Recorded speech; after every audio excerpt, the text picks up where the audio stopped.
Coming up, we've got updates on student events happening today on campus.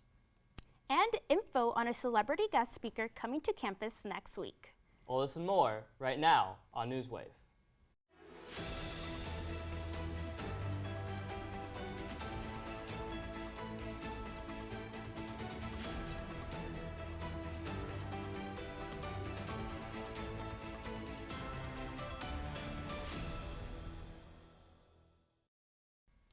Good afternoon and welcome back to Newswave. Today is Friday, January 26th. I'm Cynthia Morales. And I'm Luke McCauley.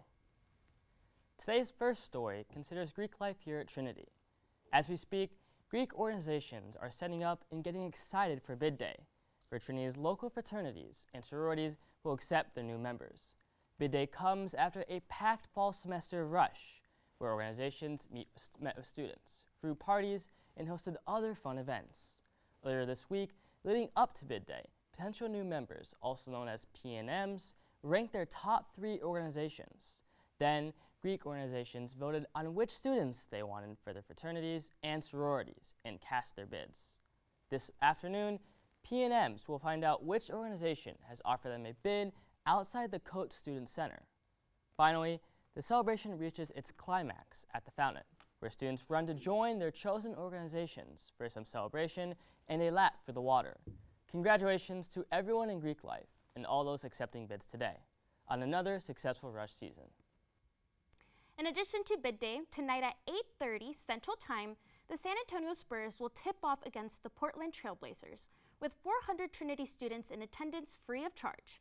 Trinity University Student Government Association, Spurs Sports and Entertainment, along with the support of the Student Programming Board, are taking over 400 students to the Spurs game tonight against the Trailblazers as part of Tigers Night Out program. Tigers Night Out is the newest iteration of Trinity's long-storied tradition of taking students to Spurs home games throughout the last 20 years.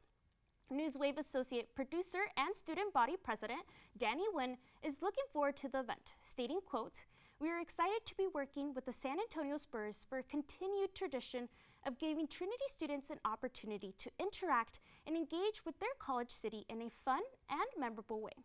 We look forward to continued partnership with the Spurs." We here at Newswave hope to see you at the game, and as always, go Spurs, go! Trinity is starting off the year by welcoming tennis icon and entrepreneur Venus Williams to speak with the Trinity community as this year's 2023 to 2024 Distinguished Lecturer. The lecture will reflect on her remarkable journey, touching on themes such as determination, leadership, and embracing your passions in what will be a moderated conversation with President Vanessa Beasley. Dr. Beasley has voiced her excitement about hosting the tennis star on our campus, saying, quote, "Venus Williams' story resonates with our university's spirit of intellectual curiosity, confidence, and creativity. Of course, we always honor her impact on the sport of tennis itself, integral to Trinity's history of enduring excellence. I am delighted we will host her on campus, for it will be a memorable lecture. The event will take place on Trinity campus in Laurie Auditorium on Wednesday, January 31st. The conversation is scheduled to begin at 7:30 p.m., so for those students who were able to secure a ticket, we look forward to seeing you there. Trinity University has been recognized by Time magazine as one of the top colleges in the country for producing future leaders. Trinity checks in at number 62 on the list, which includes prestigious institutions like Ivy League schools and large public universities. Trinity stands out for blending the resources of a large school with a small school environment, providing hands-on opportunities, faculty attention, strong community connections, and a tight-knit alumni network. The university's consistent track record of student success is highlighted, with recent graduating classes boosting a 98% positive outcome rate, meaning that nearly all graduates secured jobs or were accepted into grad school within 6 months of graduation. Trinity's unique position as one of the only 6 liberal arts schools on the list is also emphasized, showcasing its reputation for producing well-rounded critical thinkers and problem solvers.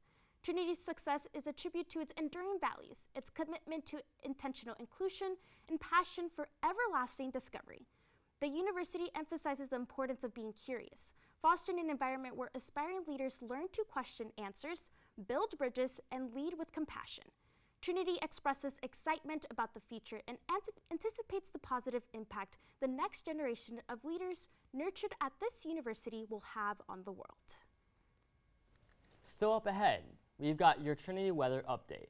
And we've got stories on school district updates in the San Antonio area, along with ongoing legal battles across the state of Texas.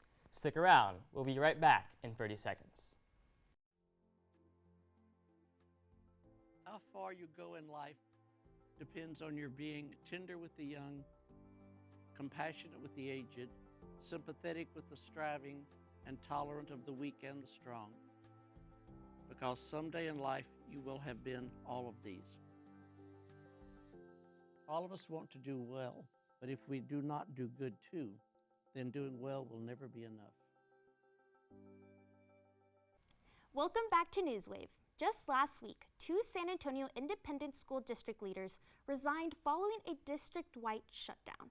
Both Ken Thompson, the Deputy Superintendent of Operations, and Mike Edon, the Chief of Operations, have resigned following heating issues during the recent cold front.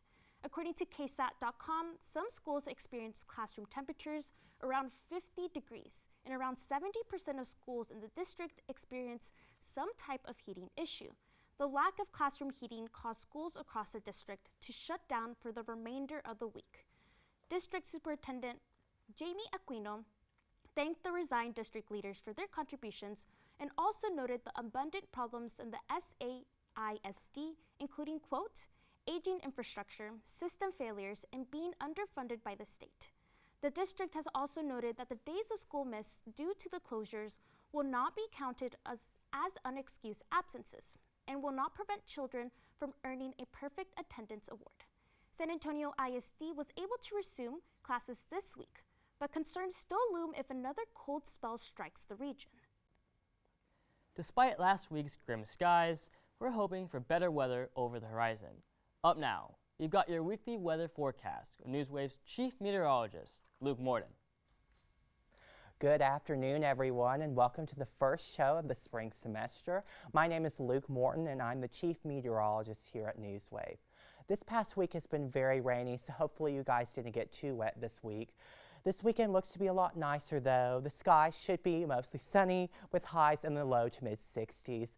The nights might get a little chilly with the lows generally in the 40s, so make sure to bring a jacket if you're going to the Spurs basketball game tonight. But overall, it should be a great winter weekend. Next week should see more of the same, perhaps a bit warmer. The skies will get more cloudy as the week progresses, and perhaps we will see some scattered showers toward the end of the week, but this week should be a lot calmer than this past week. Anyways, that looks to be about it for me. I hope you all have a safe and wonderful weekend, and I look forward to seeing you all next week. Last Friday, the district attorney for the Uvalde, Christina Mitchell, announced that a grand jury will meet to review evidence and consider possible criminal charges related to the Robb Elementary School shooting. The shooting took place in the spring of 2022 when an 18-year-old gunman entered the school, killing 19 fourth graders and 2 teachers. As families grieve lost sons and daughters, local, state, and federal officials received criticism for their slow response to the emergency. The grand jury that Mitchell organized will determine whether any crimes were committed in the slow response and whether any individuals are uniquely responsible for the crimes. The announcement of the grand jury comes in the wake of a U.S. Justice Department investigation, whose results were released last Thursday. The investigation concluded that an unorganized law enforcement response delayed intervention while students trapped inside the school required immediate medical attention.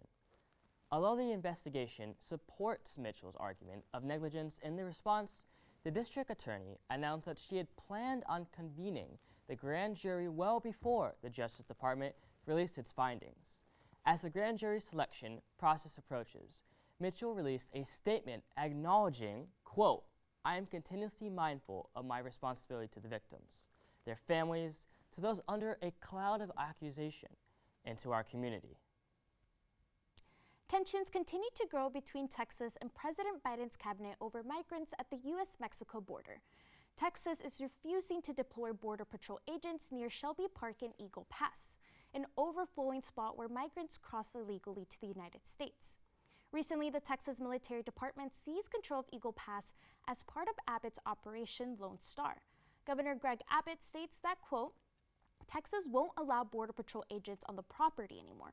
This is a response that follows the discovery of 3 bodies in Eagle Pass. Abbott's plan has caused a wide dispute between Biden's administration as they attempt to put a halt to Texas' unlawful measures, such as the installation of barbed wires at the border. According to Andrew Millers, Abbott's spokesman, this case is ongoing, and Governor Abbott will continue fighting to defend Texas property and its constitutional authority to secure the border. This comes as the Supreme Court voted to affirm federal agents' right to cut the razor wire Texas installed on the U.S.-Mexico border. The 5-4 vote was made after migrants were being injured by the sharp wire, and Border Patrol agents struggled to do their jobs. Despite the Supreme Court ruling, and the Abbott administration has shown little signs that it is willing to cooperate with the Border Patrol. As news on the border and in the Supreme Court continues to develop, we here at Newswave will keep you updated. When we come back, we'll have stories for you on the 2024 election cycle, along with the continuing conflict in the Middle East. Don't go anywhere. We'll be right back after the break. Hey guys, how are you today? Good. I'm here to talk about how with technology you can make amazing worlds. Come with me. My team and I bring the Halo world to life. Is that you? That is me. I wasn't a math genius and I knew nothing about coding. But you guys do. You guys have the power to change things. I want your job. I want you to have my job. Welcome back to Newswave. Throughout the winter holidays, and especially in the past few weeks, the political landscape surrounding the 2024 presidential election has shifted significantly. Entering the Iowa caucus, which took place just 2 weeks ago, only 3 major competitors remained. Former President Donald Trump had settled comfortably as the Republican frontrunner, as Florida Governor Ron DeSantis and former U.S. Ambassador to the United Nations Nikki Haley battled for second place. The results of the first primary did not deliver any serious shock to this power dynamic, as AP News declared Iowa for Donald Trump well ahead of schedule. Meanwhile, DeSantis came in a distinct second with 21% of the vote, followed closely by Haley with 19%. In a surprising move on Sunday afternoon, DeSantis dropped out of the race just 2 days before the New Hampshire contest. In an announcement made on the social media platform X, DeSantis endorsed the former president, signifying that his withdrawal may not give Haley the electoral boost that anti-Trump advocates were hoping for. Following DeSantis' withdrawal, the former president earned a decisive victory over Haley on Tuesday night in the New Hampshire primary election. According to NBC News, in his announcement, DeSantis professed that, quote, "It's clear to me that a majority of Republican primary voters want to give Donald Trump another chance." As the primaries continue, an electoral mirror match between Biden and Trump seems increasingly inevitable. We here at Newswave will keep you up to date with election news. In more election news, on Sunday, January 21st, the Biden administration rolled out a new campaign and emphasized reproductive rights. According to The Guardian, this campaign is titled Forced, which is, quote, designed to tie Donald Trump directly to the abortion issue. It begins with a mother of 3 talking to the camera about her experience crossing state lines to terminate her pregnancy when she learned about a fatal condition her fetus developed. She called her situation, quote, every woman's worst nightmare. The goal of the campaign is to shine light on the importance of reproductive rights for President Joe Biden and Vice President Kamala Harris. Harris will travel around the nation to bring attention to the harm caused by extreme abortion bans and the significance of protecting a woman's right to choose. Other political figures have begun sharing their opinions about what Harris and Biden are doing. As Michigan Governor Gretchen Whitmer shared with CBS that, quote, I think more people want to know that this is a president that is fighting. Congress recently passed an emergency funding bill to avoid a looming government shutdown. The bill, as reported by Reuters, is a short-term measure that only provides funding until early March. Reactions to its passage were mixed, as Senator Majority Leader Chuck Schumer praised the agreement, while Republican Bob Good, leader of the far-right House Freedom Caucus, stated, quote, "It's a loss for the American people to join hands with Democrats, form a governing coalition to do what Schumer and the Senate want to do." The struggles of Congress to agree on funding legislation remains an important issue for the country amidst the growing national debt, currently over $34 trillion. The Strait of Bab al-Mandab is one of the most popular and important shipping channels in the world. Now it's known as the most dangerous. For several months, the Houthi rebel group has targeted commercial vessels attempting to use the channel, which marks the entrance to the Red Sea. The rebel group claims to be targeting vessels with a connection to Israel, and they have attacked in several different ways, using everything from hijackers to missiles and drones. According to BBC, the Red Sea accounts for nearly 12% of global trade each year, which is worth more than $1 trillion. Because of the attacks, cargo ships have decided to take the long way on trips from Asia to Europe, going around the bottom of Africa to reach their destination. Africa's southern tip is widely known for its intense weather, adding risk to the longer journey. The longer shipping routes have also come with a large environmental cost. The International Maritime Organization has the goal of reaching net zero carbon emissions by 2050.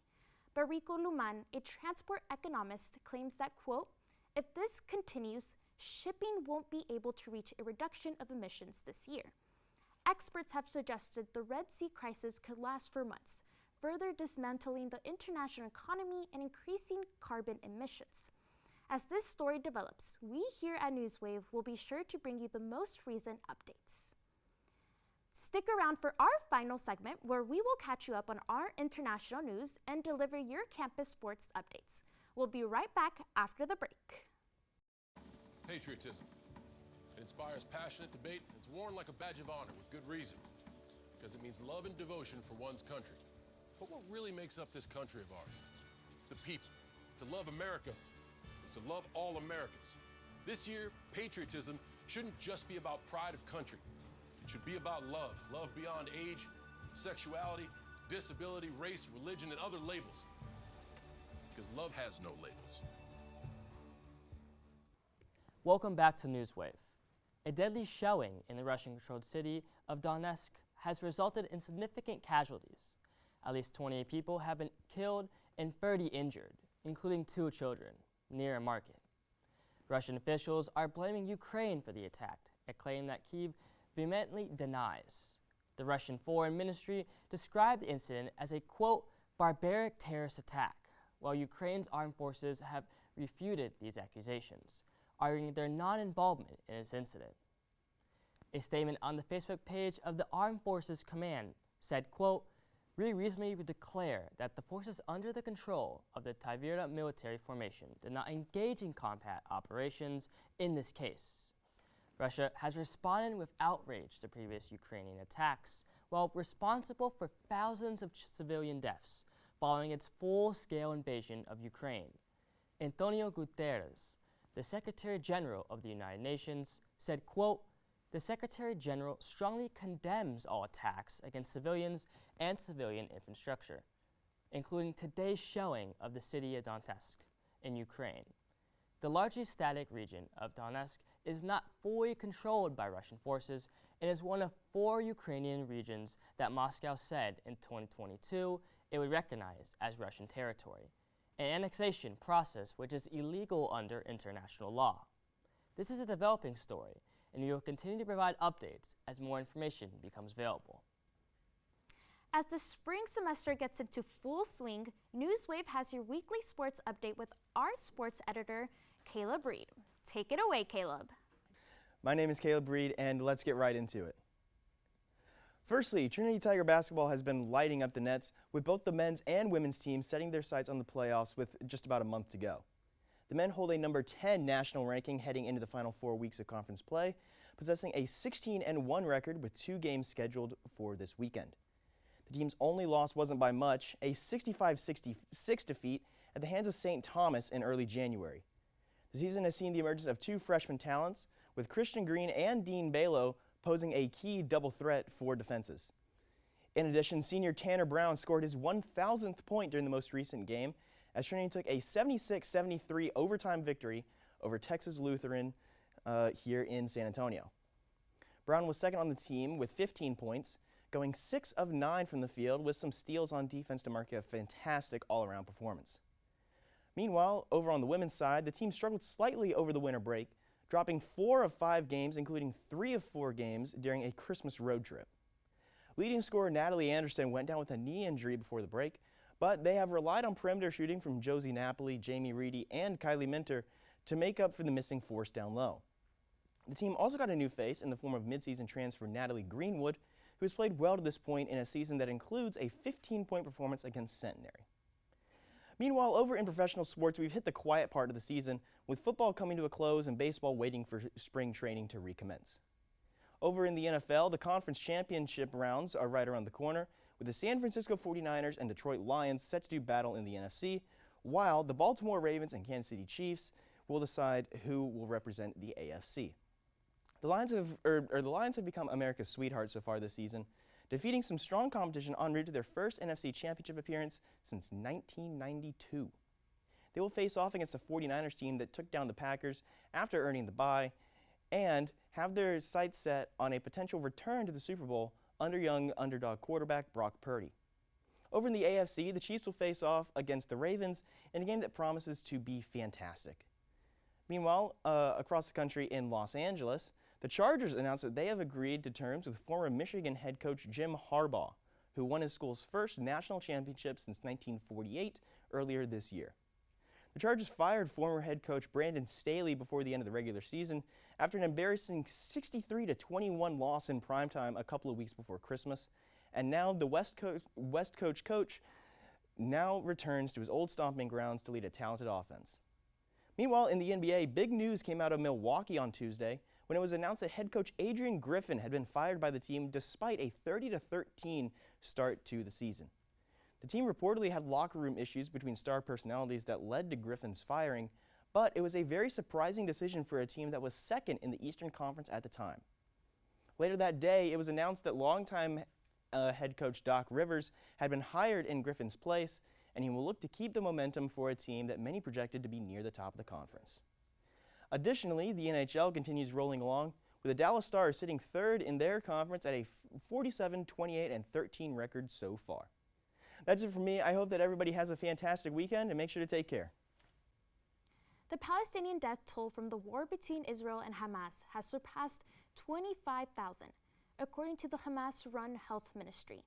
CBSNews.com reports that the conflict in Gaza has divided Israeli leaders as the offensive threats to spark a wider war with Iran-backed groups in Lebanon, Syria, Iraq, and Yemen who support Palestine. Despite concerns of broader regional warfare, Israel has continued to carry out airstrikes, including areas in the south where it told civilians to take refuge. Many Palestinians have criticized the evacuation warnings, claiming that nowhere feels safe.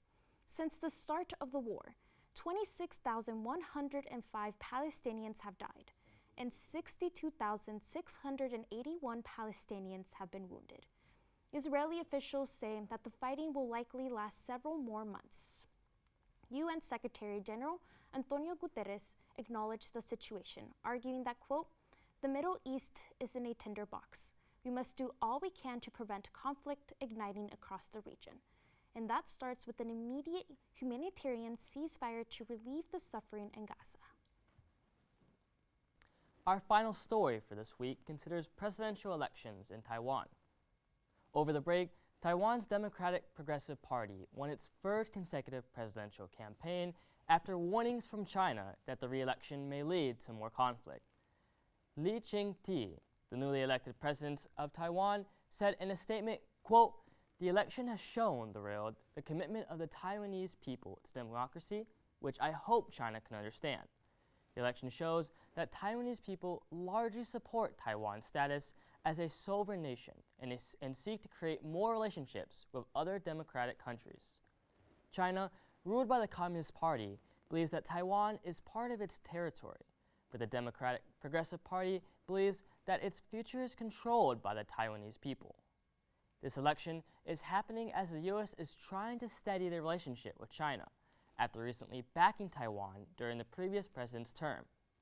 U.S. officials have affirmed these ties and have stated that they will continue their friendship with Taiwan no matter who takes the presidency. This historic win enters Taiwan into a new era of the international relations as it continues its plight for sovereignty. That's all we've got for this week. Thank you for sticking around, and we hope your spring semester has started off smoothly. Our first live episode will air next week on Friday, February 2nd at 3 o'clock p.m. I'm Luke McCauley. And I'm Cynthia Morales. We'll see you next week.